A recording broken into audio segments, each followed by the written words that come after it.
Good evening and welcome to the Board of Selectmen meeting. Everybody is here. Can I have a motion to the minutes of May 14th? May 14th. Second. Okay, any discussion? All in favor? Okay, I'm going to do this a little bit differently. Can I have a second to my motion to have Rolf as the board chair? Second. Move to close nomination. Second. I'm going to, see Sam, I beat you to that one. It's already done. I already moved table. Yeah, it is. All in favor of Rolf being chair? 4.5. This is us, Lorraine, seriously. It's all yours. I was gonna make sure that motion was getting in right. Is there a motion? I think we have a nomination for vice chair.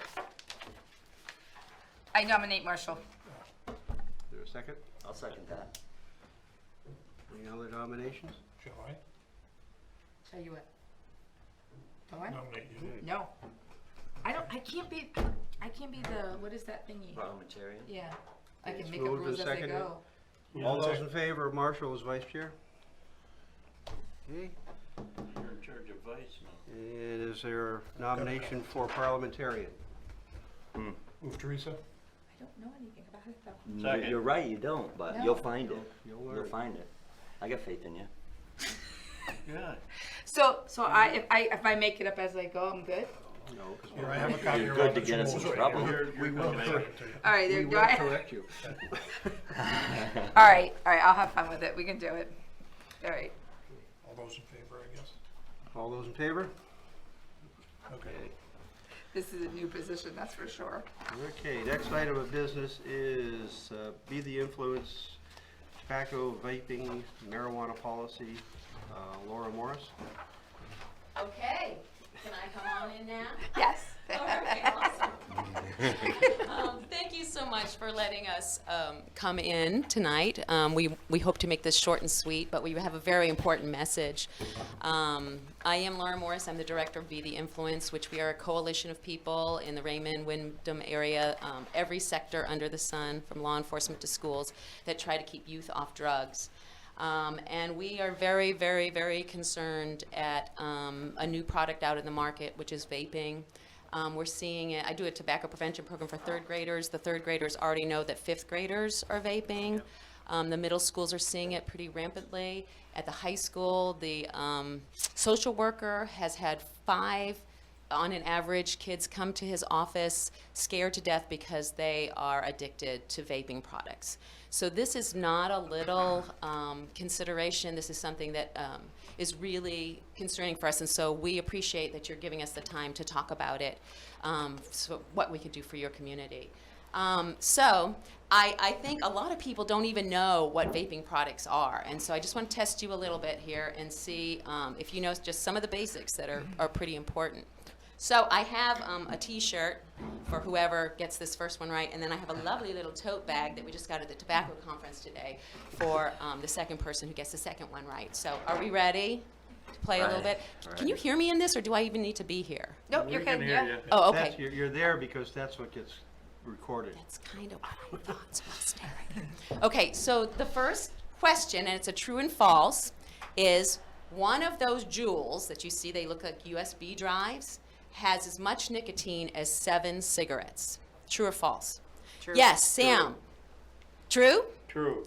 Actually, it has as much nicotine as over 20 cigarettes, a whole pack of cigarettes. And those little jewels our youth are sucking down in all the candy flavors like crazy. So here you go. I don't know that it's going to fit you. But you can give it to your grandchild, your child. I'm not sure. Anybody? Perfect. Extra small. It's a small. I don't Extra even small is fit good in it. for 'em. It has nothing to do with Oh. you. Perfect At least fit I from can the do it, school. yeah. All right. Yeah. The Your second arm. question is, butane is one of the poisons that is found in the liquid of vaping products. True. Butane. Who said that? Wow. Dawn? I don't want the bag, though. Give it to someone else. You don't want the bag? No. Do you want the t-shirt? Your wife would use it. Take the bag. Lisa gets the I am bag. not your wife, though. I don't want the bag. Okay. Thank you. So I'm going to try to hold this up just so we can go with some consecutive information that makes sense. Can you see it? Okay, so we like to say, don't let your life go up in vape, because similar to tobacco products going up in smoke, it's the same thing. It's owned by the same industry. So you think you know vaping? We're going to teach you a little bit about. Can anybody see this? These are the ads.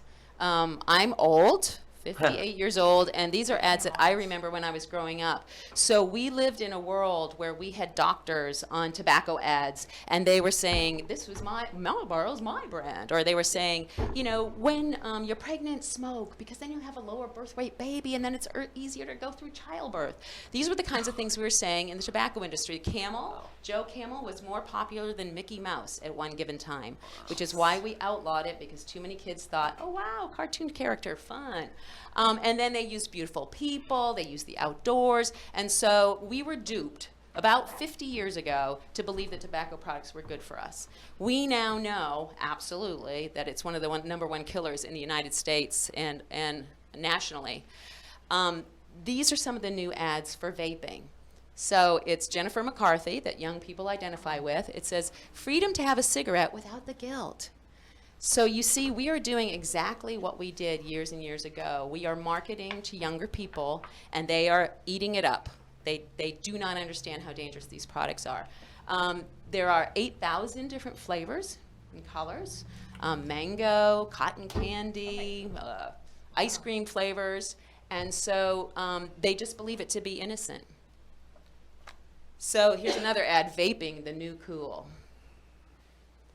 Have you ever heard of ENDS, ENDS, electronic nicotine delivery systems? So that's what they refer to them as ENDS, and we'll just show you a little bit more about them. The juice is what they put in it, vaping is what we call it, vape pens, or we're going to show you what they look like, and hookahs is another device that they use quite a bit. So this is just a basic vape pen, and if you don't know how it works, it has a battery on the bottom, and then they put this liquid right there, and you put it up to your mouth, and it heats up the liquid, and so they suck it into their lungs, and they vape it. It is glycerin-based, so when it goes into your lungs, it adheres to your lungs. So if you think that smoke is really bad for your lungs, this is almost equally as bad. This is another one called a personal vaporizer. It's a little bit bigger. You can see how huge that battery is. That's so that it sustains longer. They're having problems with this, though, that it's combustible, and it's happened a couple of times even locally. This Pax by Bloom is a loose leaf vaporizer. They use the actual tobacco leaves itself. It still vapes through. And then this is the one that we say, Jules, not so cool. As you can you see this? They're colorful, and they look like USB drives. And these are what kids are using more than anything. They can take those to school, and that they very take easily. it to school. The resource officer confiscates about 20 a week. Yeah. And it's really rampant. They can go online. A kid in middle school can go online, and if they say, are you 18? And you hit a button, you go, yeah. You just order whatever you want. So it's not hard to get. Most kids are getting them from their peers. And again, 200 puffs, 59 milligrams of nicotine in each one of these. We have kids at the school, too, that are saying that they can't get through a sporting event without having to go outside and vape. The bathrooms are jam-packed of kids that are vaping, and it's really hard to know what to do to jurisdict over that, but there's a real concern. So it's taking them by storm. They're hiding them, so they have these now wonderful little hoodies, and you know the drawstrings, you can vape through the drawstrings. They have Tampax that look like, or they're vaping that look like the Tampax. They have Coca-Cola cans where you can put it in the middle and you screw it on and it just looks like a Coca-Cola can. So it's really easy to hide, and they're doing it all the time. This I'm going to bring, I want to be able to talk, but bring a little. Lorraine, would you be my Carol Merrill for a sec? She did this at the national you conference. can She's sit very here good. and just turn it this way if you wanted to do it. Can I? Yeah, we can all see it that way, right? Yep. Can Yeah. you see it that way? Yeah, if Yeah. you sit down at the table, Why don't- you can throw the microphone. These mics work too? How Yep. come it's not up on the screen? What, do we have trouble with that? Oh, no, we Yeah, can't get it try up there. to. Can't get it, yeah? So can you read? Let's just like quickly go down, Rolf. If you can even tell me what that first one is. This is what's in the vapor. Toluene? petroleum, like a lot of us can't even pronounce these. So it's the same thing that's in petroleum. What's the second one? Can you see that, Teresa? I got the third one, benzene, but I didn't get the second one. Yeah, and benzene's pretty easy to say. It's the same thing in lighter fuel and charcoal. Something high. Cealdehyde? Can you say it? Extracted. So the point being, it's the same thing that's in disinfectant. Cadmium, which is in batteries, formaldehyde. We use it as a preservative for the dead. The same thing that's in rubber. And we all know that nicotine. Hi. We all know that nicotine is one of the major ingredients in a lot of the vape products, and they'll lead you to believe that there's really not a lot, but they are very strongly present. What concerns us right now is if it's in liquid form, you can put almost anything in these, and so they're finding that they're also vaping marijuana and any kind of other liquid that are worse. I don't know if you can see this, but basically a youth's brain is not developed until the age of 26, not 21, 26. And what happens with nicotine, you're probably aware of it, it is the most addictive substance, more addictive than heroin, more addictive than almost any substance that can be put in the brain. It overstimulates the dopamine receptors and it throws them off so that they don't connect. And what happens is your tolerance just gets higher and higher, and it's very difficult once you start and you become addicted to not crave this product. Very difficult to get off. So what does it do to the body, and particularly these young kids? It makes the heart beat faster, it activates that fight and flight response, obviously trouble breathing, huge damage to the lungs, and it increases the acid reflux. Whoa! So we're very concerned for the youth, not only the brain risks, but addiction. And that's what we're seeing. Behavior risks, harm to the lungs and cardio, and it speeds up the heart functions. Long-term effects are what we were just talking about, but they also a lot of coughing, shortness of breath, wheezing, and because the glycerin is, and the colors and the sugars and everything, it can touch their face a lot because of the vape. It can crack and really ruin your skin as well. We have very little research in terms of what the long-term effects are, but those of us in prevention already know nicotine is nicotine is nicotine is nicotine. A drug is a drug is a drug is a drug. I was in respiratory care for years. If you put anything other than oxygen in your lungs, you're going to ill repair your lungs. So we don't need the research to know that this is a very dangerous product for our youth. So who's in charge? Basically the industry, and if you look at the way that they're still targeting teens, it is owned by the tobacco industry, in case you didn't know. Again, 8,000 flavors, no ban, so anything can be in them. And if you've ever heard of popcorn lung, they're now thinking that it has to do with the fact that they're flavored and colored, because when those two chemicals combust, they have no idea what it morphs into. And so popcorn lung is basically when the inside of your lung and those alveoli sacs, they get misformed, and so then they get big like a popcorn, and so it makes it very difficult for there to be any elasticity in your lungs. So that's basically what happens when these kids or any of us are using vaping products. And we're not here to scare you. We're just here to say, please understand the education on the other side, that there's many shops here in this area, that if you see youth that are using it, know that we need to figure out how can we stop them from using it. So what can you do? Don't let them target our youth and be duped again. We've been there, done this before. Monitor youth use any place that you can. Help us to spread the words to parents. That's really a difficult one because most of us just don't know a lot about it anyway. So they figure, oh, my kid's vaping and not smoking, or he's not, smoking marijuana or whatever it may be, but really it's just as dangerous. Be aware of the many resources for cessation and counseling. The tobacco helpline is here. I can get this to you. These are better resources on a big screen, but I can get you copies of the tobacco helpline. The CDC has 800 Quit Now. Our website is very big on all of those resources, and that's one reason why I'm giving you those little substance resource guides, because it has everything in it, including the tobacco helpline. But we are really pleased to partner with the District Tobacco Prevention Partners of Cumberland County, who are here tonight, Carlene and Kirsten. And they're going to talk to you in just a sec. Their website is up here as well. Because what we've been able to do is update some policies in the Wyndham area, not only for the school district, but also for the community, the Parks and Rec Department.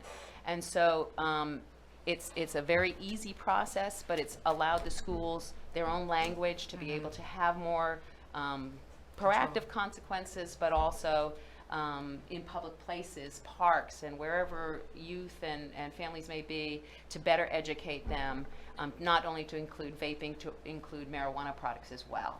So I'm going to let them tell you the details on that, and we just want to educate all involved. Yeah. Can we assume that you are giving this kind of presentation to teachers in the area? Everywhere. We're everywhere doing this. Same thing in the schools. Yeah. Okay, because really, actually- that needs to be, they need to know how to, you gave me a couple of ideas there, and things I've seen and didn't know they were vaping. Yeah, isn't Yeah. that funny?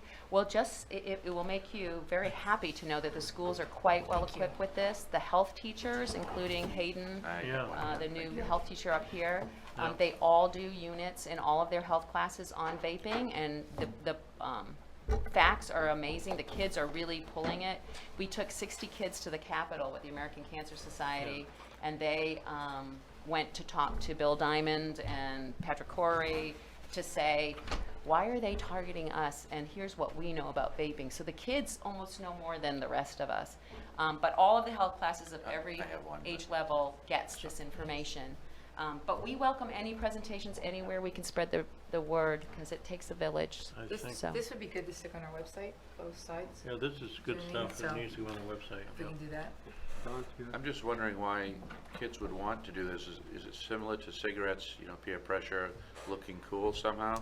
Because, Your I mean, friends are going. cigarettes don't really have any, in my view, I mean, any real health or other values that would No. promote them. But people, and I'm as old, even though I look a lot older as you are, and so I remember when, Oh. so we were just Maine about the same time, I think, but people, only because you mentioned that at the Yeah, beginning. he is. I know. From, Yeah. yeah, I'm Still careful got about to that. be But- our, Yeah. But anyway, people did the cigarettes because it was a cool thing to do, and it was Yeah. heavily promoted by the media, but it didn't really have any benefits, and so I don't see any benefits to this. Well, is this cool? Why do they do this? Yeah, and that's an excellent question. We have a good answer to that. Actually, teens are like, if you say, would you smoke a cigarette? They're all like, oh, I no, know, I would yeah. never smoke. But they do not know how dangerous this is. And it's been targeted on social media. It's all over social media. So it looks like people are really cool and they're vaping out of their nose. And so these kids are seeing it day after day after day, Yeah. how cool it is, how fun it is. Look at all the flavors. And they've got this fun little thing that someone's trying. And the problem is there's no demographic with this. All kids are attracted. That doesn't mean all kids are doing, don't get me wrong, but they don't see the harm. And so if a friend is doing it and they say, oh yeah, I'll try it, they don't see it as So a it's peer dangerous thing pressure to like do. cigarettes, and then it's the same kind of addiction?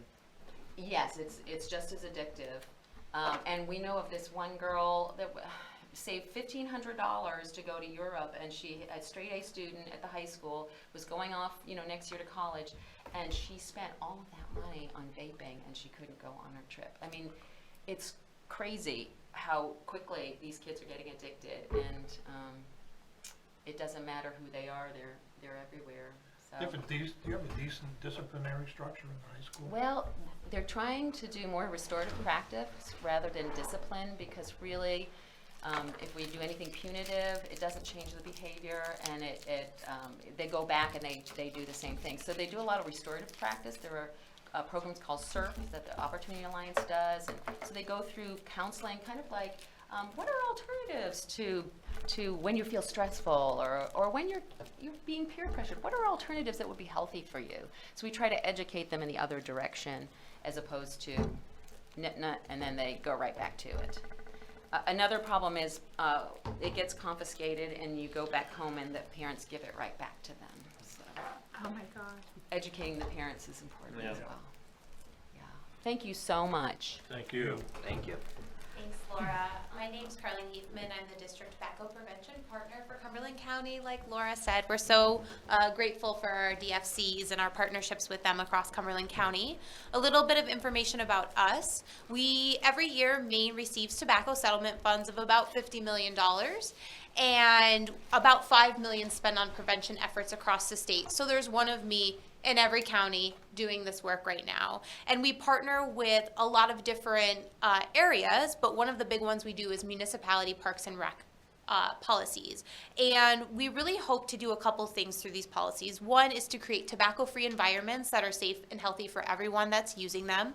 So we are looking to reduce exposure of secondhand smoke, and we're looking to reduce youth initiation into use. And as you can see, youth are being confronted. We often joke that no one would want to talk to us about tobacco anymore if vaping products hadn't come around, because we really have done a great job over the few decades educating youth that cigarettes are very dangerous, but they're very unaware, and parents are very unaware of how dangerous vaping products are.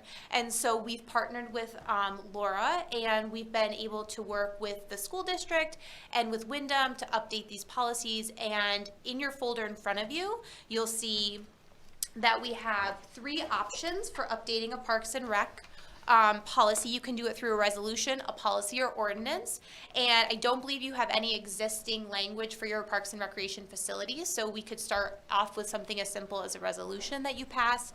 It was typed up and sent to you, so you do have an electronic copy of that where we just plug and play. We add your information, and so your language is model language, and it's replicated, and it matches language across the state. The other thing that happens if you choose to work with us to adopt one of these policies is we can give you, I brought a small version. We have very large versions of this sign, but this one's more portable. We can give you really large or small. These are also an option if this fits your situation better. Tobacco signs, and it says this is a tobacco-free area, and it has an e-cigarette and a regular cigarette on it. So it's covering both of those products that we often see at Parks and Rec facilities. And we can give you as many of these signs as you like. We can give you materials. We can do community education events, and it's all tied to updating your policy. And so I just wanted to come here tonight and offer that for you. I had met with Laura and with Don about the policy, and he thought maybe this would be something to bring forward and discuss with you further about. So do you have any questions about this? This tends to mirror any other policy you would have at a park about alcohol, about dog rules. We have a lot of rules that are already at Parks and Rec facilities, and so this is just additional model language that replicates across the state. I'll lob one out here. Sure. On the whereases, it Yeah. concerns me that this is an unfunded mandate, so to speak. And how is it enforceable?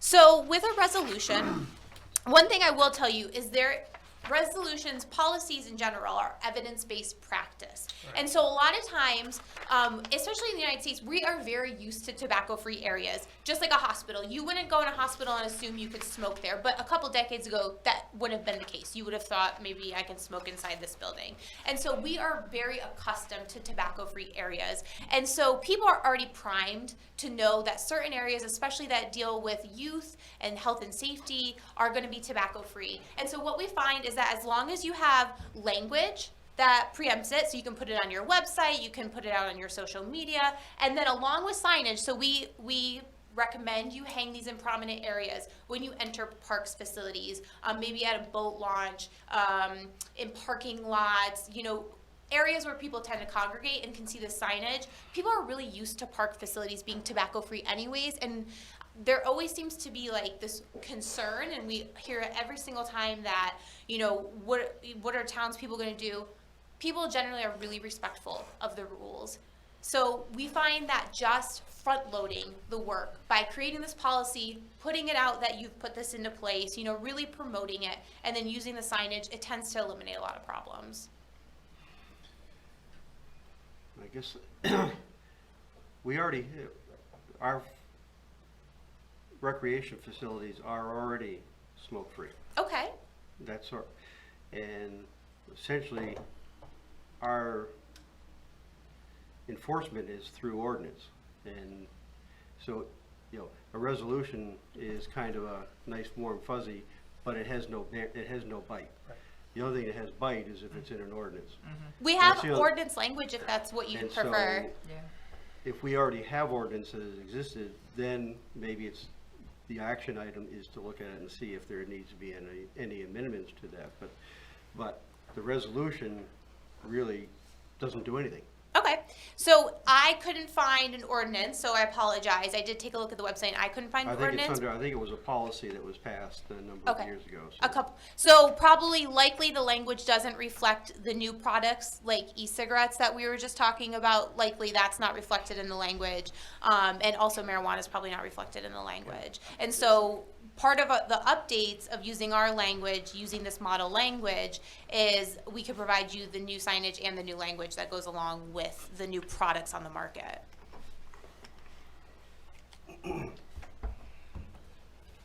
Might be interesting taking a look at what they can provide us for ordinance wording. Yeah. We go from there. Well, I mean, it has the ordinance right here, ordinance template. You know, give you a little bit of time to read But it. I guess the Yeah. first step is to actually have Sue and Dawn look and see what. Yeah, I think Because I know that I know there was an action taken, and it was about Right. 4 or 5 years ago to make the beaches and things like that all smoke-free.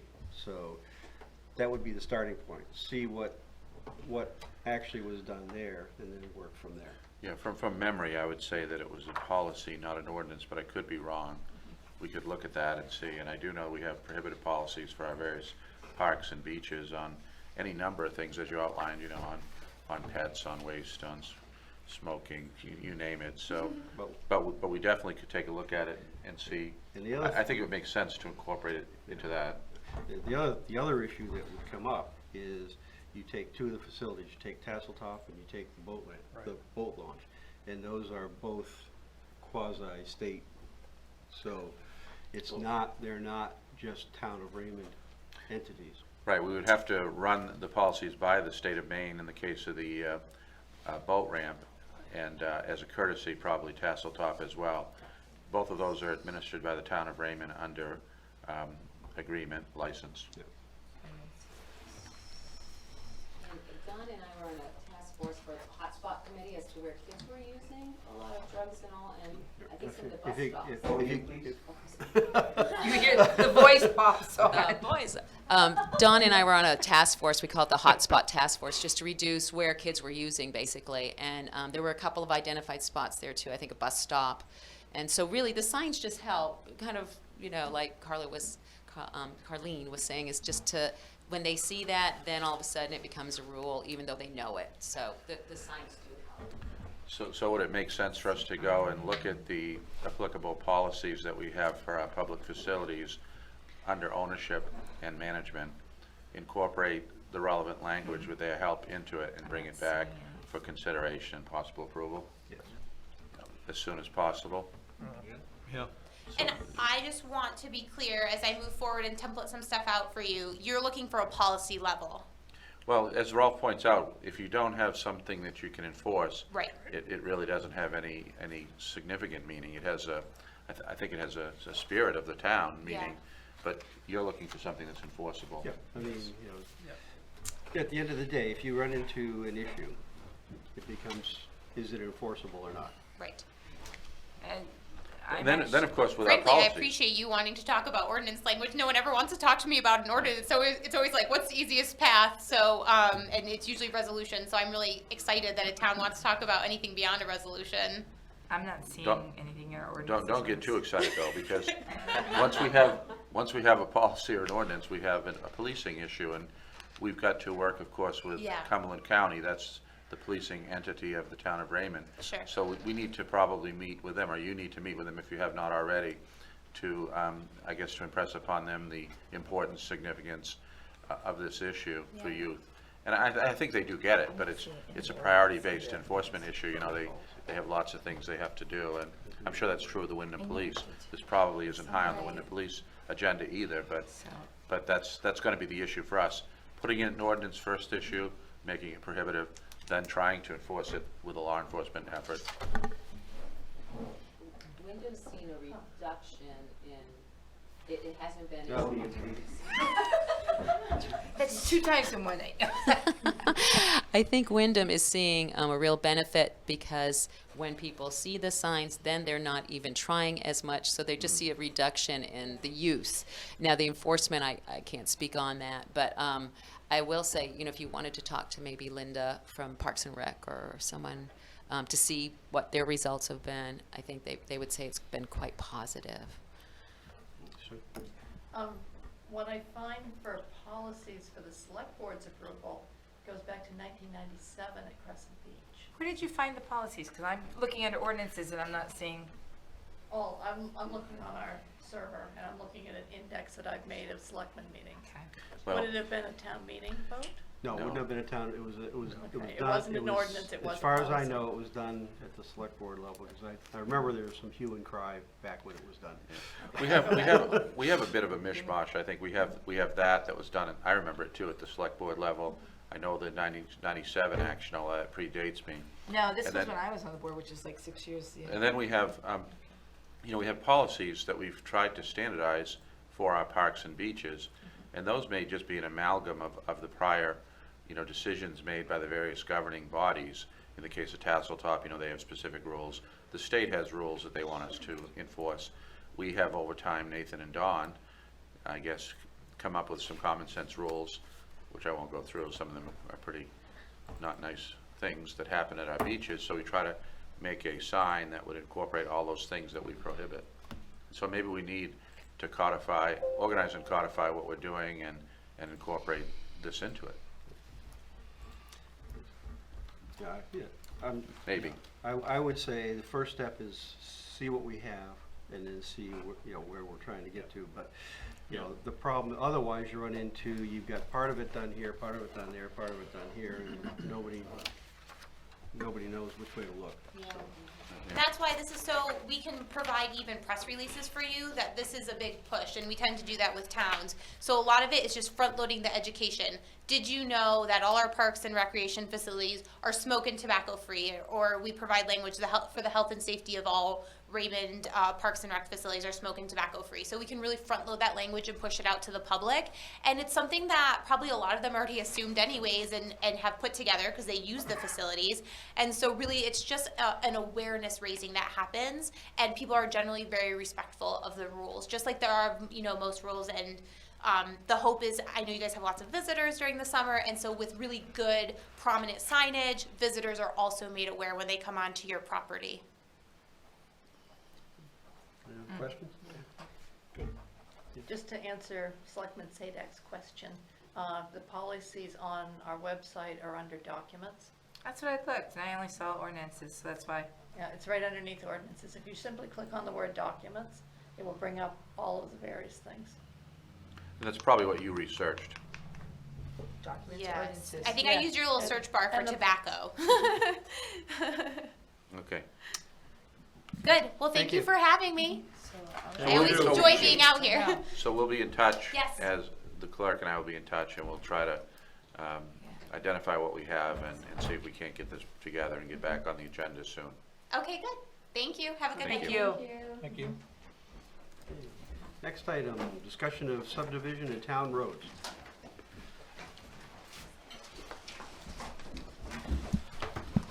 Hi, good evening. Bob O'Neill, and I'm here representing the planning board this evening. And a while back, actually a good long back, during the major development cycle that we were in, the state put forth various proposed plans that communities could adopt if in fact it fit into that community. And one of those plans that we did adopt was the open space concept plan.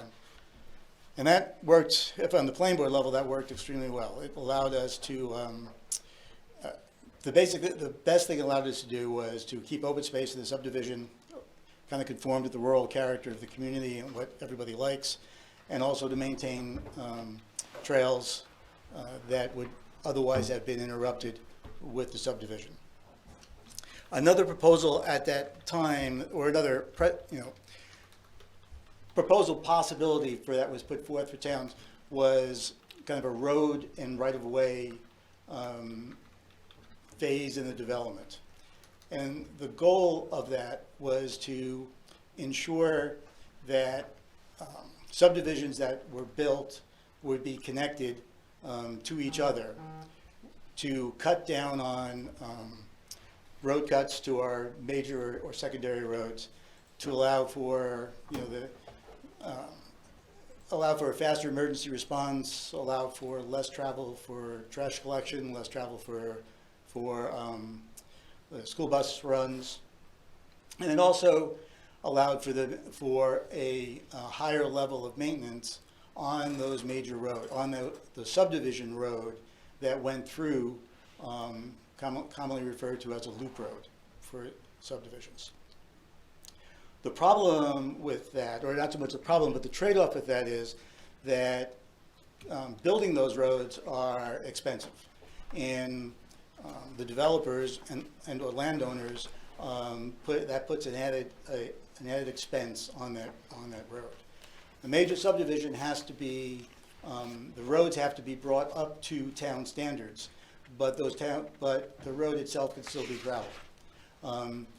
In order to become a town road, it would require it to be paved. It'd be the same structure of the road, it would just be the top of that road.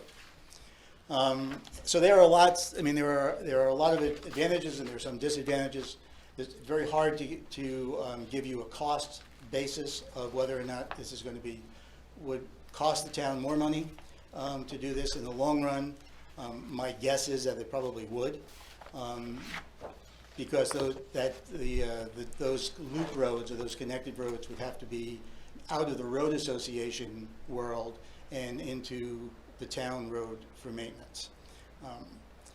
The advantage, though, to that is that as those roads erode, and we know that gravel roads export much more phosphorus than our paved roads do, that if we were to build these connected roads or push development towards those connected roads, we would have road associations, different 2, possibly 3 road associations that would be maintaining a loop road, which would probably not work. The issue kind of came up a little while back when we were looking at a subdivision, and that subdivision was going to have connections to another subdivision. That other subdivision was a rather old subdivision, small subdivision with a very poorly maintained road. And that then was kind of brought this back up into kind of the fore, is that do we want to be, what happens when that is connected? What happens to that other community that is maintaining probably a road for 5 or 6 homes, but now all of a sudden has connectivity for 10, 12 or more dwellings that are going to be going over their road. So that's the thing. So my mission tonight is to ask you whether or not you want the planning board to proceed in a way of researching this. There are 5 of our surrounding communities already have this in place. Westbrook, Gorham, Gray, Standish, I'm missing one, and Wyndham. Already have this in place. But to do it, it requires the town accepting the road that after it is built. And I know that is not something that the town has been doing. So before that, the planning board, before we wanted to put in all of the time and effort to kind of get this thing into a proposed ordinance that we can even start looking at and seeing how it would work within the community, if in fact you guys accepting a town road is just a non-starter, it's not worth us even then kind of moving in that direction to pursue it. So that's kind of my question to you. If we proceed and we come up with something that is workable, would you guys entertain accepting that major loop road within the subdivision, or is it just a non-starter? To begin with. To begin with, yeah. To begin with. To begin with, exactly. Acceptance of a town road is a town meeting action. Right. It's not a select board action. I understand that. Select board could make a recommendation on it, but the actual, so even if, the point being, even if we were to say, yeah, we think that's a good idea, the town meeting may turn around and say, no, it's not a good idea. Yeah, and the town, Yeah, but and the town can turn around from us, ordinances, you know, we've had ordinances turned around from the Yeah. planning board before, it happens. Yeah. Yeah. But there's no sense, if you guys are gonna say no, Yeah. it's no But I sense mean, even you know, Exactly. for a practical if, you know, I mean, going kind of back in history, the theory had always been, if it fully met town standards, including of the paving and whatnot, then it could be entertained as a town road. If it did not, then it wasn't even talked about. Right. So I mean, what you're doing is then saying, oh, you know, the contractor has to understand he is taking on somewhat of a risk because it is a town meeting issue. Right, okay. And so they, you know, they have to go in with their eyes open that way. But, you know, from a cost standpoint, what are our additional costs? Our incremental costs in there, we've got incremental in plowing, because you're adding some plowing there. Sure. And then you take the 20-year plus cost on there, and you're gonna have maintenance on that. Yep. Going down the road. You know, but I think you'd also have to make sure that there's, you know, wording in there that you know, that, I mean, obviously it's gotta be approved by the road commissioner and whatnot, because drainage is always the big issue on those. Yep. And if it's not, then all of a sudden we're looking at, you know, 10 years down the road instead of 20 years down the road, big expenses. Right. Well, but I think also too is, I think what I've seen in the past is subdivisions are getting built and they have this crappy little road. Correct. And so meanwhile, guess what? The builder has got his money. You know, he's already got the houses in, and then he's out of there. And then you left these people that are living on these roads are falling apart, they're small, and everything else. So I would like to see them be built to standards. And I know that's something that a contractor has to take on, that cost. But then if they build it up to standards, town standards already, which I think that should be a requirement, then it's ready to be taken over by the town if the town chooses to vote it. Well, for a major subdivision, it is required to be built to town standards, it just does not have to be paved. What is I guess like one with just a couple on there? That's a minor subdivision, five homes or less, 5 lots or less. All right, so they can still do this little dirt road to go in there Well, and, Not a little dirt road, but it does not have to be built to the same standards as a major subdivision. okay, so then it comes into the fire and rescue service that, once again, is if these Correct. subdivisions are going in, that I think that they should, maybe we as a town should be saying, we need to change the standards and get it voted on as to whether it's 5 and under or over, and I don't even know if that's a possibility. Does Well, that make sense? I think the major problem in the smaller subdivisions with the road is built to standards, but it costs money to maintain those roads. Right. And with a small subdivision, that's a lot to be put on to the homeowners that, you know, that's their expense, that they have to pay to maintain that road. But it is, but once again, if the road is all beaten up like we just went through with the whole Gore Road thing, then what happens again, we have the public safety, Right, and would come back to everything. you to say, Right. why don't we have a decent road? Exactly. Right. So it's kind of like, okay, we're kicking this ball back and forth, and who's going to end up with it? Right. You know, and yeah. So I guess I would like to see something out there that says there's got to be a standard almost for all of them. You know what I mean? And I know it's on the homeowners, but they take that on knowing that they're buying into that. Right. Does that make sense? Yeah, it's the enforcement of the road association that's Yeah. the difficult part. Okay. Would you apply this to certain zones or all zones in town? We apply it to all zones, but it wouldn't be, you know, whether or not it would be a mandatory thing or not a mandatory thing is, you know, all those details we have not really discussed. Okay. But it would apply to any place where it made sense, basically. And, you know, so it would be in every zone. So Do you think, Sorry. I'm sorry, go ahead. No, I was just gonna say, so you're gonna take each situation as it comes and look at it, is what Yes. yeah, Yeah. sorry. Do you think that lowering the town standards would encourage more homes to be built? You mean lowering the town standard on road construction? Right. No, I don't think so. The constructing of the roads, from my experience on the planning board, the road construction has never really been an issue that has come up. That you know, that the builder or developer has complained about having to build to certain standards. most of them are, I mean, almost all of them, that's not an issue. They just pass it on. Yeah, I exactly. mean, essentially, they want to know what the rules are. Right. And the rules being applied equally, that's. Yeah, yeah. If they are, then they're happy. If it appears arbitrary, then Correct. that's when they have a problem. Right. Sure. Yep. Coming off of the left-hand side of the field here, have you looked at cluster sewing at all? Cluster sewers? Cluster homes, Cluster sewers. clustered sewers. That has come up. We've looked at it on one development, I believe, on Valley Road. We were looking at Right. clustered sewers. It's not specifically in the ordinance, and so that we have not specifically addressed it. Would you like us to? That would be interesting.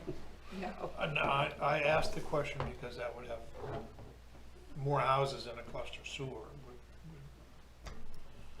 I don't know. I'd say wait till it comes up and then say yes, and then research it. Yeah. Exactly. It may not even come up. Yeah. Yeah. We talk about open space and all that. Okay. Yeah, well, with the homes closer together, That's more open space. that would make sense. Don? I was just thinking, to me, the experts that we have in-house are our planning board, our consultants, our code officer. So if things are happening in other communities, we should certainly take a look at that, and maybe not adopt it obviously wholesale, but take a look at what's happening elsewhere. And if it comes up with a situation that is a more efficient administration and/or policy regulatory environment for our town, then come to the board. What's unique and unusual is that you've come here seeking guidance beforehand, which is really, I think, a nice thing. And I think the Board of Selectmen would appreciate that. I do. But I think it doesn't hurt to study and to look at what other people are doing Should be looked into, and then yeah. come back and have a discussion. Yeah. Why not? No, I mean, I'm all for that, but if it was like. A again, non-starter? a If you were saying non-starter, no, don't do it, Yeah, yeah. just- It takes a lot of time and effort I get to it. put an ordinance together, even a proposed ordinance, and to put all that time in, just to come and say, we're not gonna do, go away. Well, you we're get not the taking it planning away. board, the select board behind them, and then you get the budget, budget finance isn't really on it, but you get a bunch of people Well, behind it then. But I guess my Yeah. point is, if you think it's important and something that the town should pursue, then Well, that's that's why sort I'm of, here today. that's sort of the charge of the planning board. But I get, it's a circular argument in a way, because I understand your point too. Don't want to invest a lot of Right. time and effort into something that doesn't meet the, The goals. goals of the regular Right. governing board. Yep. Yeah.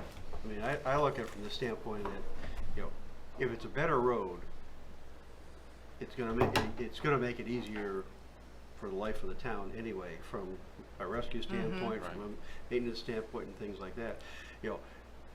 My big concern is, and I don't know exactly what the best way you check on this, but if you're creating the perception that if they do this, it is a fait accompli and it's gonna be accepted, there is that danger that the town meeting can always say no, and is there any recourse then that the contractor has to come back on the town? Mm-hmm. Okay, that's something we'll That's a good definitely look into. I think generally, once you have these things in place, in my experience, in other places where similar things are in place, if it's approved originally by the town meeting, then the follow-up, discussions and votes would be attendant to that original approval, along the line of, well, we approved this ordinance on such and such a date, these other subdivisions were, reviewed and approved for road acceptance under the ordinance. They met all the criteria, the relevant staff, consultants would speak on it, assuming no anomalies or, divergent issues, you would normally, although you can never predict what a town meeting will do, you would normally see the town meeting, upon recommendation of the governing board and planning board, approve Well, said yeah. roads.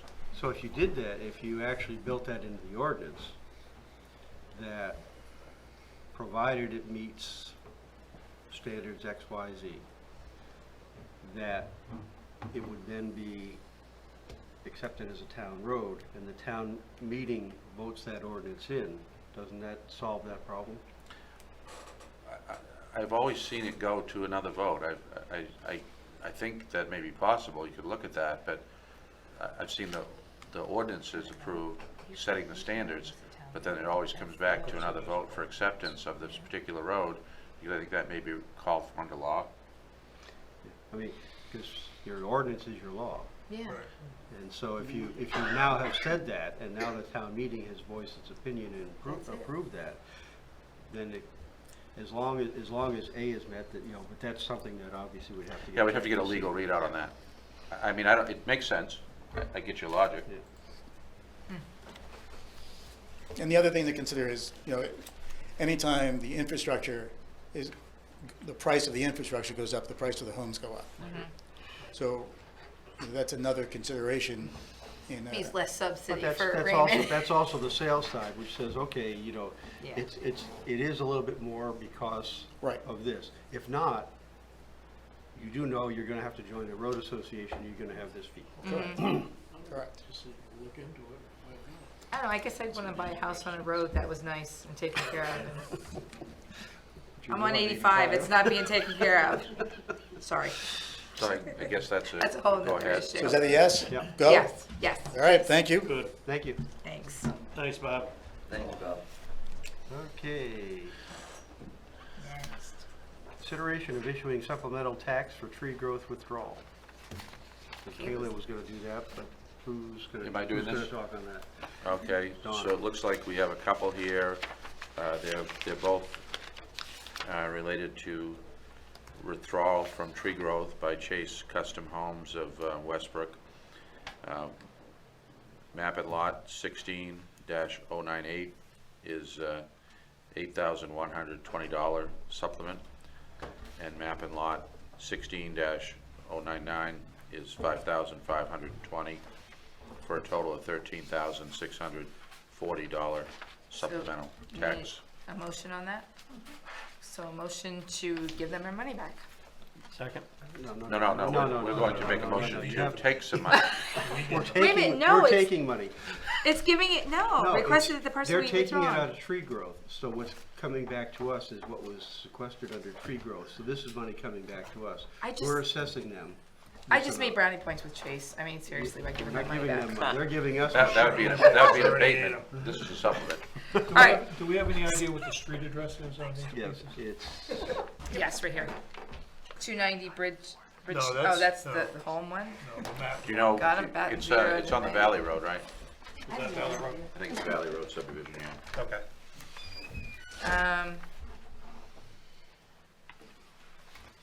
Move that we accept the tree okay, growth. what you, actually, Or is it Right here, wrong? this swing. well, so there's two things we gotta do. We have, first have, I know, I'm not seeing, we have to first do the supplemental, that's the tax. Okay, so the tax warrant, so we need to, page, this tax certificate, this one? the supplemental tax warrant, that's the motion. So read that motion. He's gonna do it. I was willing to give him money.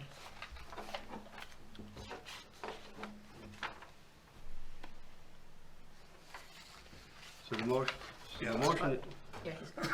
Had to read it first so I understood it. So the motion is to,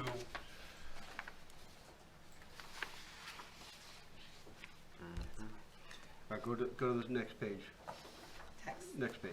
They did, certificate Okay. warrant, that's all we have is Okay, two. that page. Oh, this one here. That's the motion is to accept, Alright. is to accept those, because then that leads to this. all right, make a motion to accept the tree growth withdrawal under Chase Homes map and lot as cited before in the amount of $13,640. 640. Thank you. Second. Discussion? All those in favor? Opposed? Oh, I'm sorry, I'm in favor, I'm sorry. Okay. That was a little confusing, wasn't it? Yeah, I'm just sleepy today. Okay. You'd rather be. And we have to, well, the tax certificate, we don't do the motion, Right. it's just this. No, just that. Well, let me just hold that for you here. So. Lonnie can start. No, that's a copy over there, guys.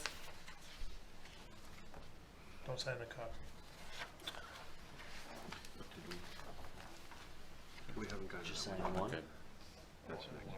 You only get one? I was Signed hoping they collectible. didn't send down something on Why? the selectable personal Not property there. now. Oh, we gotta sign the No. second page of this too, right? No, that was the, it was the Everywhere I put it no, was the flag. storage of properties. Got it. I'll have to use your pen, this one is worn out. I just signed it. Eat that one off. It's ideas. Oh, and this one. I don't even know what that is. That's, well, Do you need that one yet? I'm so glad he's as unorganized as I am when I'm running this show. okay. Consideration of writing off uncollectible property, personal property taxes. Sue Carr. Before Sue talks, I want to say she is awesome at her job. She is awesome. She tries, she calls, she talks.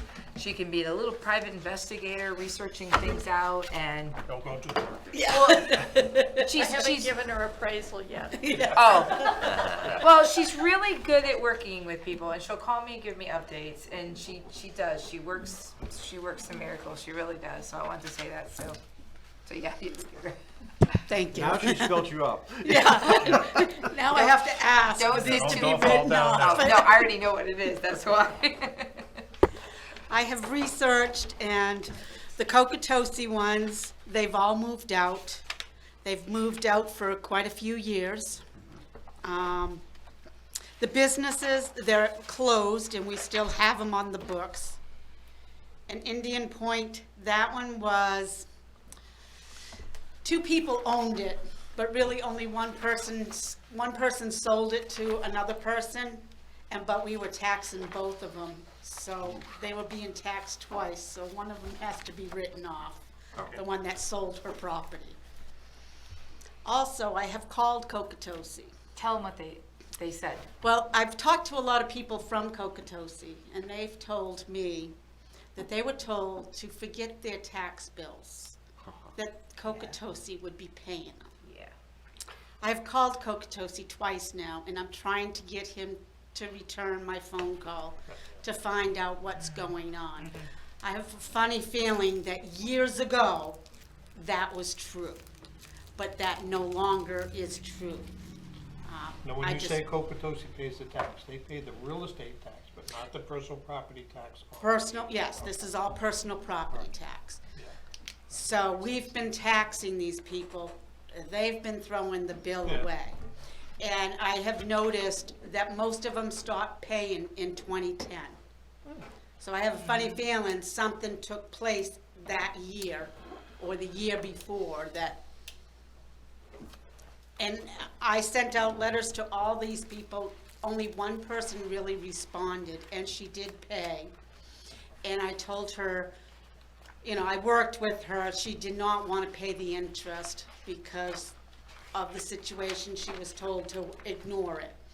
And I worked with her and I said, yes, I will write off the, and that was Colette. I'm writing off all her interest on that because if that's what they're being told, it's not really their fault. Also, Fisherman's Catch called me today. I've been trying to find his address to send him the tax bill, which by law I don't even have to send him that. I finally decided to send it to his home. He's called me. He's going to think about whether he wants to pay it or not because he thinks where I didn't send it to him, that it's my problem. How much is it? It's $1,200 and something. Did you send it to his home or to the place of business? To his home. I'd say either one works. He's gonna think about it. Because we had an address that was not, Okay, so what's the address on his liquor license application? You got that. I believe his address is 1270 Roosevelt Trail. He called me, so, He called you? and I suggested, he's acted stunned by this. And I suggested that he contact the town manager and go through that process to see Was that real estate? Did what you get a can be call? done. You said it, what, Personal. 10 years? Yeah, 10 years? 9 years. 10 years Is and there only some 1,200 sort of a bucks. thing that you Yeah, can, it's $100 a year, yeah, that's. can you work something out with him where he doesn't have to pay it one big check? She works with everybody. Yeah, I will work with payments, always. Sure, okay, well, that's, With everybody, I will work with payments, I always do. Ask- Refrigerators what- and coolers. The refrigerators and coolers and stuff like that? I don't know if the assessing department even has exactly what his equipment is, because I talked to Kayla, and she said she had the same address as I did, and every year they send, equipment, please verify your equipment in your business, and she's never gotten a response from him either. Well, wait, I'm sorry, wait a second. So where have you been sending the bills to? I don't know what the address was now. But they haven't been coming back? They have been coming back, but I don't know. Okay. Nope, I didn't know. All right. Well, why don't you have him come in and see me, sure? Yeah. Okay. Because Yeah. something's wrong there. Because yeah, he's always in the, running ads in the local stuff. I mean, yeah, it's a good business It there, is. but I mean, it's- we should have a good address for him, because it should be what's on his liquor. Well, that'd be the license. first step, is to see if the address we're sending it to matches the address that he's provided on his liquor license application. So that's first step. And, there is something, as Sue points out at the outset here under law, that, and this will sound silly probably to you, but the notion of a tax billing, even a personal property tax billing, is under law more of a courtesy item than a legal requirement. I mean, it's a reminder that you have taxable property and/or taxable personal property that you need to take care of. And so it's amazing to me a little bit that it could go 9 years and you wouldn't know anything about it. But I'm open to that notion, but I think he's going to have to convince me of that, and we could sit down and talk about that. I mean, when I have homeowners tell me, I didn't get my bill, I always tell them, by law, I don't have to send you a bill. When you buy real estate property in a town in Maine, you're going to pay real estate taxes. That's probably everywhere, yeah. And if you have business equipment, I mean, as accountant, people Right. should know that if you have business equipment, I'm sure there's tanks and other things down there, refrigeration units, those things are taxable under law. And so, but I'm open to his argument, but let's see what that is. And we'll look at our address. But that's not on this list right now, anyway. No, that's not Yeah, on the she's- list. she's I'm still awesome. Nope. trying to collect it. So we pass it to Dawn on that one. but we can work with him, right? Oh, yeah, I will work with, I've told all of these that, the people that have called, that I'm willing to take payments, whatever. I just want them to realize that Yeah. personal property is taxed, and they are, they do have to pay it. And the other thing we have to look at is under law, what's the situation for something that delinquent, and we'll look at all that. Yeah. Also look at the liquor license to see if there's a provision in there where taxes have to be up to date.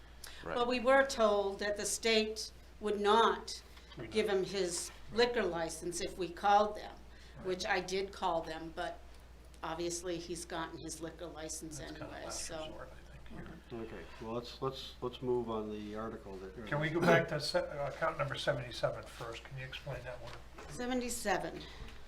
That one was set up twice. Okay. That's Cocatosi, that's another thing, we have to rely on Cocatosi giving us the people who own it. And if they don't take them off the list, we keep charging them. And That's fine, thank you. yeah, she sold it in 17, so. Okay.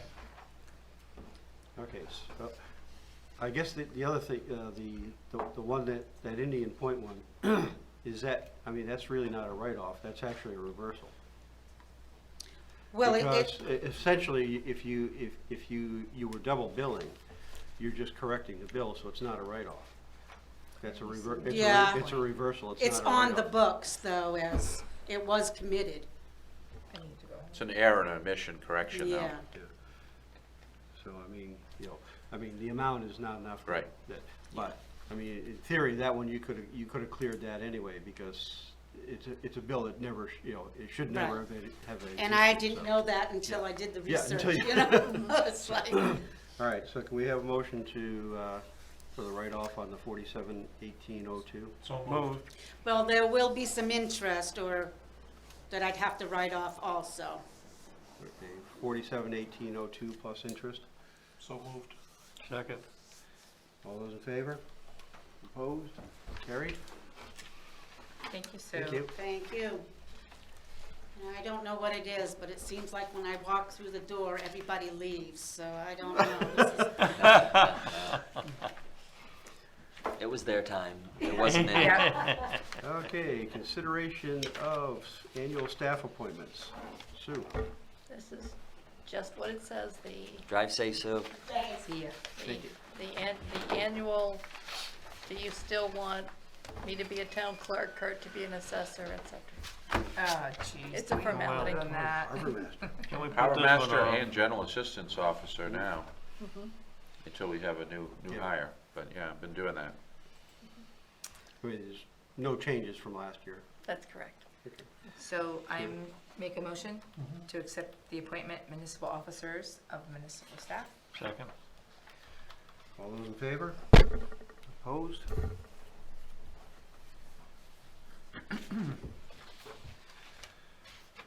Let's see.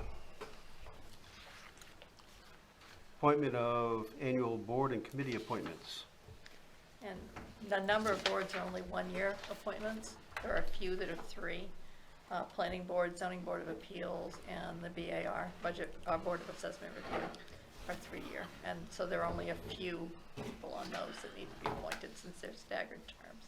Okay, so just these are just the new, I guess I'm kind of shocked why we don't have all of them. All the people on the planning board on there. Because they have staggered terms, only 2 are up for, have expired terms this year. We don't want the entire board to expire the same Right. year and potentially lose everyone at once. Okay. Conservation Commission should have John Rand. I don't have it on mine. It's on this one. Yeah, I sent Yeah, an email so- this oh, afternoon, okay. yeah. It's on the one you'll sign.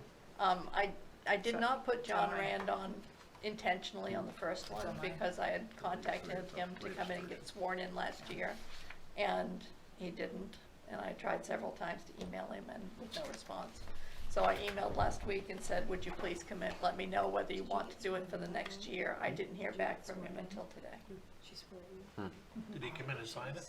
He still hasn't signed last year's oath, no. And another gentleman, Jim Ross, didn't either, and he didn't get back to me, so he's not on your list. They can suggest that he's reappointed, but Is there a motion to appoint the municipal officer? So moved. Second. All those in favor? Opposed? Carried?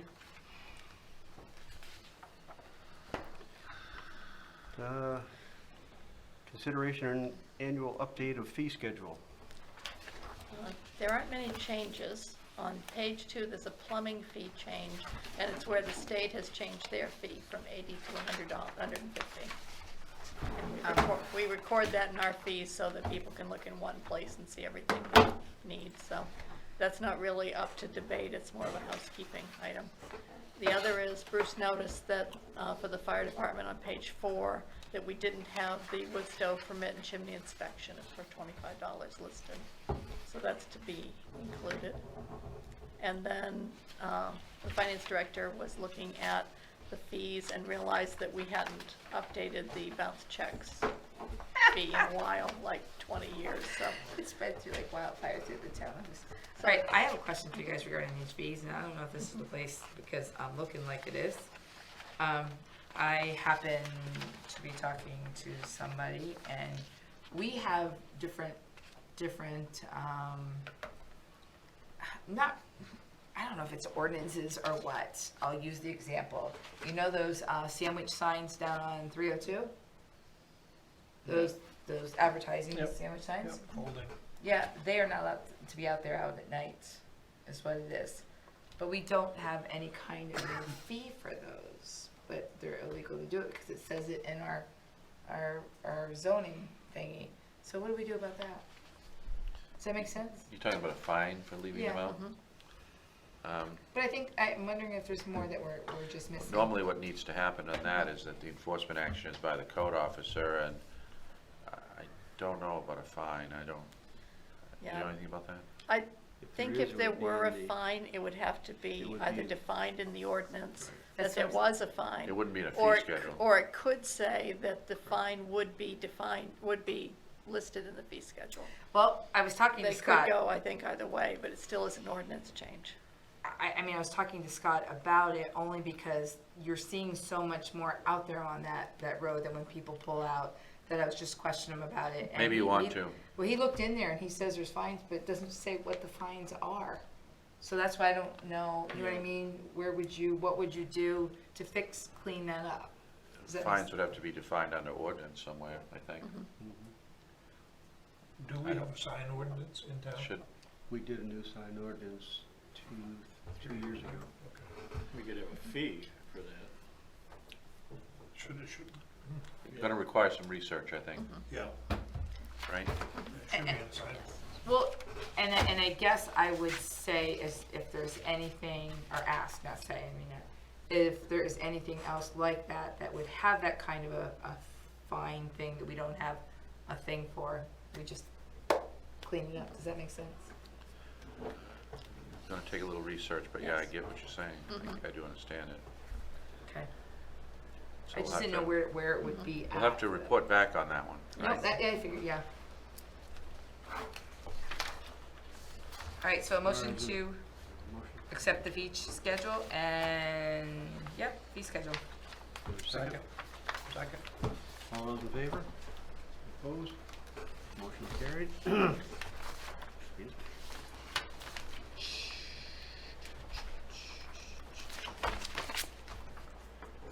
Okay, RSU 14 withdrawal committee update.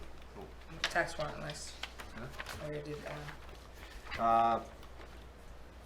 Our next meeting is June 24th, at which time it'll be an executive session meeting to look at revisions to the separation agreement. But we are still looking for people to go online and put in information to help on subcommittees for the finance side, for the programs, for the town cooperation and things like that. So people go in there and look. There's a we call it an application, but it's not really an application. It's more of an information form. What things are you interested in, and name, address, and phone number, so we can get some people working on that. If I could jump in on this one, Mark Eastman and I have opened the door for budget talks, and I would really like to have that committee expanded to at least somebody that has a child in the school system, so that they can have an input, okay? It would be silly for just Dr. Eastman and myself to make the final decision. I'm very uncomfortable with that, so I'd encourage anybody that has an interest in how this budget's gonna go to apply for it, so. Well, people said they don't know. I mean, we have a big divide, and that Right. divide is people that want it, people that don't know anything about it. So it's time for people to come Right. out and get involved to say Right. what's gonna be And the in our money's town. gonna be a good place to do Yep. that. Thank you. Any public comment? She's not a resident. She's not a resident. Yeah. First time ever you've had no comment. She usually hears that line, but. Selectmen comments. Teresa. Okay, Lorraine's gonna like this one, because this is about her. She's laughed through this whole meeting. She likes to come in our meetings. All right. So one of the big issues that we have in this town is, besides present company, is getting communication out there. You know, it is, and we cannot put things through the schools, because that's a big avenue with families and stuff like that. So, okay, so I'll give him part of the credit for this, Rolf. He has suggested, you know, we said about doing a survey, just a quick survey, and we did it the day of elections. And we just put it out there that says, how do you hear your communications? And we literally, I listed like 10 different things, and I had him check it off, and at the bottom I put, what would you suggest, anything different?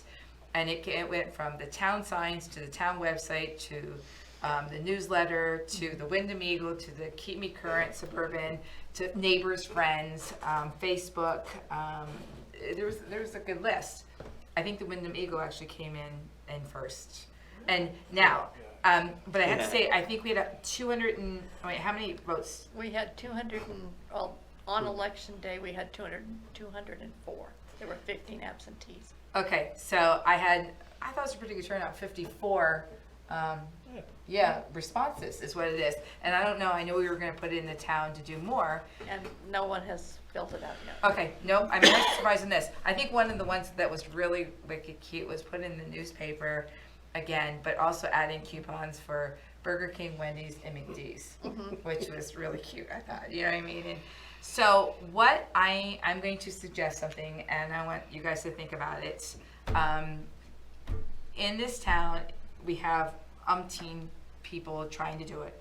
You know, the town office is trying to wear multiple hats. Kayla with the Facebook page, you doing the signs and the newsletter, you trying to make all these different meetings going around, and we have different groups with their own newsletters. I would like to, and I talked to Don about this, I would like to hire in town here, and I'm really kind of grasping at, I guess, the hours, because I don't know what it's going to take, is maybe 10 hours a week, a person to be our communications person. Have you seen my resume? And I said that. I said Sam was going to say that too, didn't I? And so here's my take on that is it would be the person that would be updating the Facebook page, updating any articles that would need to be sent to like the newspapers, getting the newsletter out, anything that we can do to get communication going and keep it moving. I didn't know this. At the bottom of our town webpage, there's still the Roadrunner articles on there by John Hanley. Kevin Woodbury told me that. He still puts some on there. Nobody knew that. And so what I'm looking to do, and of course we're in selectmen, so it's not, you can't vote on this, but it's to get somebody in here that can help with this. So it's not somebody just adding something last minute and go, I guess they would go to the different departments as to what needs to be done. Well, we had this sort of person when we had John Hanley as a contractor for us. It's somebody, I mean, to do this in the way that it needs to be done, it doesn't have to be an employee, it could be a volunteer, but it's got to be somebody these days who's up to date with the range of electronic media, somebody who can do, desktop publishing, somebody who has, design and layout, if you're doing that. I mean, maybe we can work with the Eagle and not have to do as much of that, but it was a significant undertaking. It would be a really ambitious and talented volunteer, or it would be somebody that you had to pay, as we did John Hanley, on a contract. And he did an excellent job. He may be interested, I don't know, but I would say pay them. But right, but I'm just saying, Sam had mentioned that, the volunteer piece, it could be, or at least I thought he was possibly I don't think you were volunteering. talking about volunteers. Well, Yeah. but to I would volunteer, well, we can talk about this Yeah. later, but I would volunteer to oversee whoever you have doing it, and, not come in and sit down for hours and that sort Right, of thing. that's But why I'd be that's why I glad was to- pointing out to what it look involves. at your strategy and, Yeah. well, but I want to add to this now too. And I called Don the other day and I said, I'm on a new mission. He goes, don't you have enough missions right now? And I said, no, this is my new one. Let me stop you here. No, hold on a second. Let me get this out all the way. I tried. Yeah, you did. I also want to see if we can start sticking that insert in the Wyndham Eagle like we had talked about. So that is another one of my goals is to take this person that's going to do this and oversee the articles to make sure that it does go into the Wyndham Eagle. And I thought I said the wrong paper for a second there. And because right now what's happening is we're paying fees right now to publicize planning board meetings, zoning board of appeal meetings. That can go on one of the pages now that would be part of our Raymond thing. But at the bottom, people were writing, the Wyndham Eagle, get the insert back. Even the Wyndham Eagle comes to my house. Get the newspaper that we can pull the insert out, and that type of thing. And I forgot to list it home. Sorry. What the comments remain. I'll send them to you guys. But I think it's something we need to explore. And what I will do before our next meeting is find out what the cost would be. And I think we've talked about this. I think Sue, you called before. But we would have maybe either a 2 or 4 page or whatever insert in the Wyndham Eagle, and that way where it's already getting done. But we need the communication. communication. And if you guys haven't figured out, and we're gonna put this now on public, is on 302, the public safety building is now advertising all the things that are being displayed at the town office. So they're saying the same things. That was another huge light for people, is seeing signs, seeing the same message being on both signs. So keep that in your brain. I'll be pestering you guys with it. If you look at the old issues of the Roadrunner, a lot of the fodder that went into that was school stuff. And if we had an avenue into the school, you know, the softball scores or the play that's coming up or something like that, I think we need that as part of this. I think we can add that. I Okay. think, because especially the plays would be advertising, the softball games, but again, that would be that person's Right. their sole job would be, So what's that the scope would communication be- in town? Yes. As wide as possible. Yep, so even 4 pages, we can, and, I'm not sure about that. well, no, Because- that's why I said. No, I'm saying I'm not sure that it's as easy as you think it would be for the school, because what I found with the RSU is that it has to be consistent with what Wyndham's doing. So if Wyndham's doing it, then it's something they would do. But the policy has to be consistent that way. No, And- because, And because we had our, One Raymond program that had a number of things that Yep. were town and school cooperation, but when we went with the RSU, those things ended. So I wouldn't just blanket say that it could happen.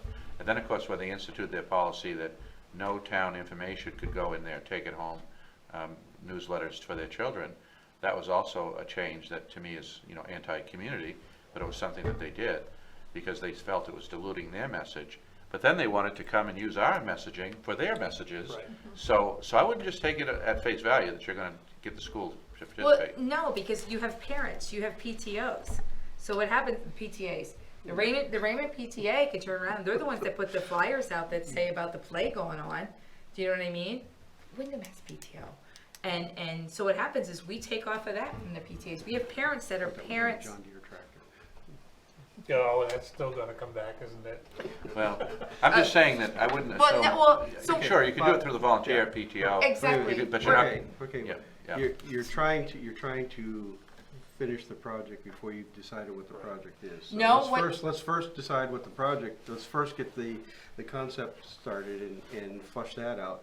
And then your detail side comes from that. No, you know me, I'm the kind of scatterbrain that I'm gonna put as much thought in your head about this whole thing that I can fill it to make you think about it for a while. This is what it is. He's the ABC guy. I'm like, I throw it at you the way it is. So I will get together some kind of information for the next meeting, if you could put that on there, Rolf, for the next meeting, and with what we can get and where I can get the information from, and see what you guys want to do. Perfect. Other- Communication and apathy is So- two big problems in Raymond.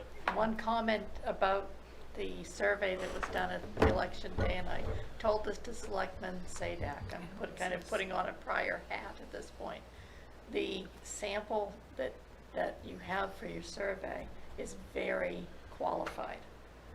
Those are people that always come out to every election.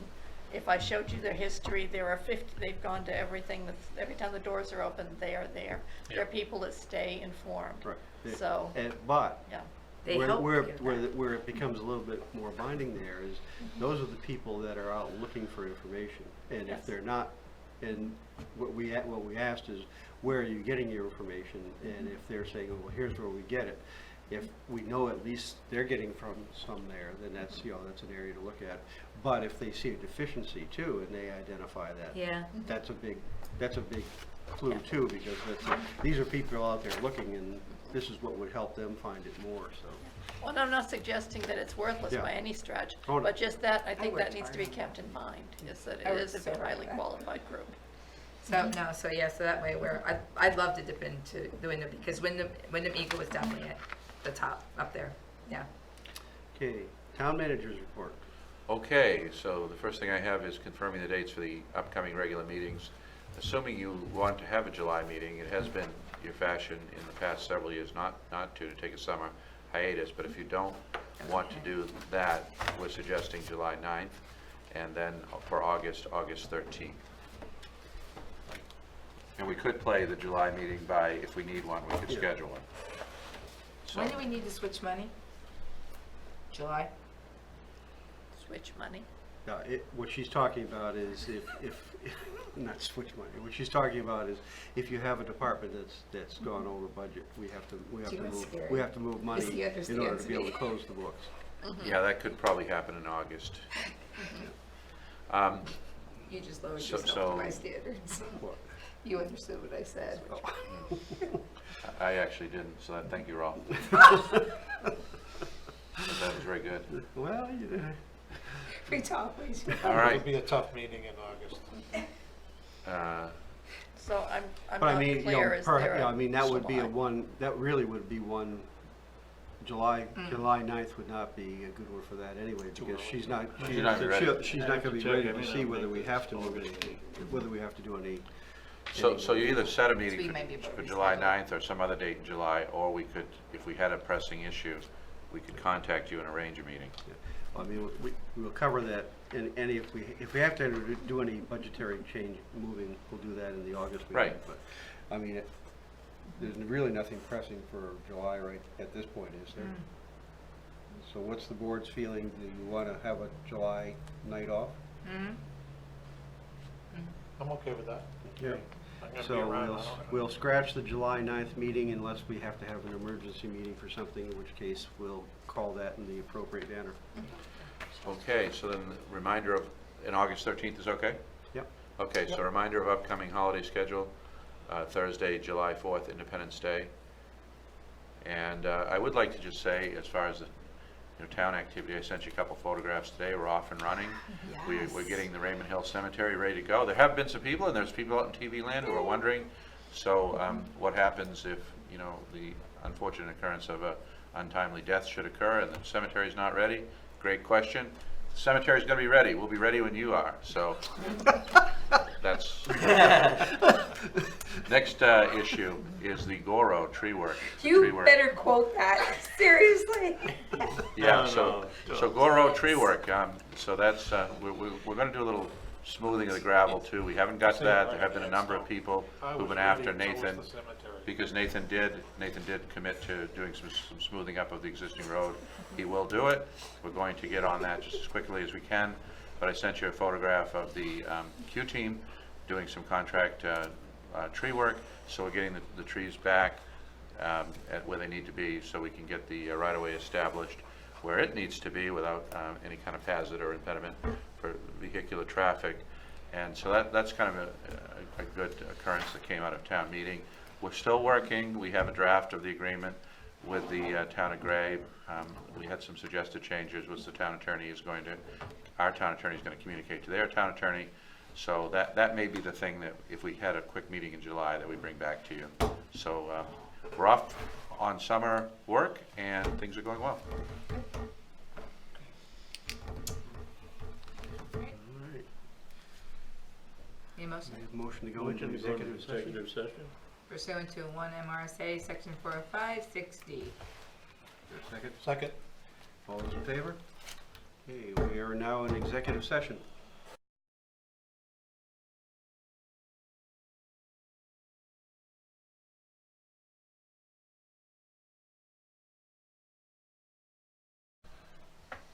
Motion to come out of executive session? Second.